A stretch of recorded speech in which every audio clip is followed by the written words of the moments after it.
LPU ప్లేస్మెంట్ల రికార్డులు సృష్టిస్తోంది. Final year student 2.5 కోట్ల ప్యాకేజ్ పొందుతున్నారు. 1700 మందికి పైగా ఎల్పీయూ స్టూడెంట్స్ 10 లక్షల నుంచి 2.5 కోట్ల ప్యాకేజెస్ పొందారు. విద్యా విప్లవం ప్రారంభమైంది లవ్లీ ప్రొఫెషనల్ యూనివర్సిటీలో. అదనపు కట్నం బాధలు తాళలేక హైదరాబాద్ లో ఓ సాఫ్ట్వేర్ ఉద్యోగిని ఆత్మహత్య చేసుకుంది. మాదాపూర్ పోలీస్ స్టేషన్ పరిధిలో జరిగింది ఘటన. సికింద్రాబాద్ అడ్డగుట్టకు చెందిన బొట్టు అంజయ్య కుమార్తె స్వప్నకు 6 నెలల క్రితం సాఫ్ట్వేర్ ఇంజనీర్ అమృత్తో వివాహం జరిగింది. వివాహ సమయంలో 5 లక్షల కట్నం, 6 తులాల బంగారం, బైక్ ఇచ్చామని స్వప్న తల్లిదండ్రులు చెప్పారు. అదనంగా కట్నం కావాలంటూ తరచూ భర్త, అత్తమామలు వేధించేవారని వాపోయారు. 3 నెలల గర్భవతి అని కూడా చూడకుండా సూటిపోటి మాటలతో హింసించారన్నారు. కాగా స్వప్న ఆఫీస్లో బ్రేక్ అని చెప్పి కేబుల్ బ్రిడ్జ్ పై నుండి దూకి ఆత్మహత్య చేసుకున్నట్టు పోలీసులు తెలిపారు.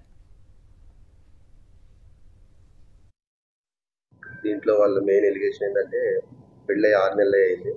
వాళ్ళ యొక్క భర్త ఎవరైతే అమృత ఉన్నాడో ఆయన కూడా ఒక సాఫ్ట్వేర్ ఎంప్లాయ్ TCS లో.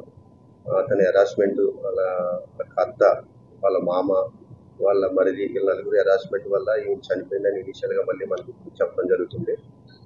ఈ దీంట్లో ఎంక్వైరీలో భాగంగా మనకు తెలిసింది ఏంటంటే వీళ్ళకి జనవరి 31 పెళ్ళైనప్పుడు ఒక 5 లక్షలు, అలాగే రాయల్ ఎన్ఫీల్డ్, ఒక 6 తులాలు బంగారం ఇచ్చినట్టు తెలిసింది. అదే కాకుండా ఈ మధ్యన మళ్ళీ ఇంకొక 50-60 వేలు అడుగుతుంటే వీళ్ళ దగ్గర లేకపోవడం వల్ల ఈ అమ్మాయితో చిన్న చిన్న గొడవలు పెట్టుకుంటూ ఇద్దరు కొంత దూరంగా ఉన్నట్టు తెలిసింది.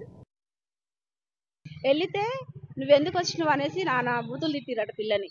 వాళ్ళ డాడీని కూడా అసలు నువ్వు మర్యాద లేదు, నీకు మేనర్స్ లేదు అనేసి వాళ్ళ డాడీని తిడుతుండే. మా డాడీని ఎందుకు తిడుతున్నట్టు తిడతా, బరాబర్ తిడతా మీ డాడీని అనేసి వాళ్ళ అత్త అన్నదంట.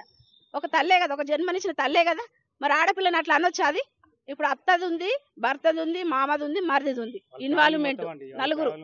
నా బిడ్డని చంపిరు. డ్యూటీకి వచ్చిన తర్వాత వెనుకొచ్చి నూకేసిరో తెలియదు. ఆమె అయితే అసలు అలాంటి ఉద్దేశమే ఉండదు ఆమెకి.